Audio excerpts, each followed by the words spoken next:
PT KAI masih belum mengoperasikan 5 kereta api jarak jauh dari dan ke stasiun Kertapati sampai 31 Juli 2020 nanti. Pembatalan perjalanan tersebut sejak 1 April 2020 lalu. Perpanjangan pembatasan dilakukan mempertimbangkan situasi tingkat penyebaran COVID-19 yang masih bertambah. Meski belum beroperasi, saat ini PT KAI sudah menyiapkan pelayanan dalam kondisi adaptasi kebiasaan baru. Sehingga saat kereta api jarak jauh kembali beroperasi, protokol pemutusan rantai penyebaran COVID-19 diharapkan dapat berjalan dengan baik. Protokol tersebut mulai dari penyediaan fasilitas cuci tangan dan penerapan jarak mulai dari antrian loket, boarding pass, ruang tunggu sampai gerbong kereta.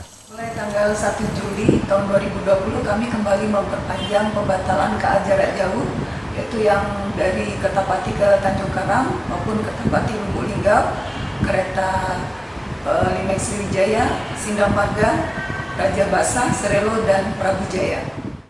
Saat ini ada 5 kereta api jarak jauh yang dihentikan operasionalnya dari stasiun Kertapati tujuan Prabu Muli, Tanjung Karang, dan Lubuk Linggau.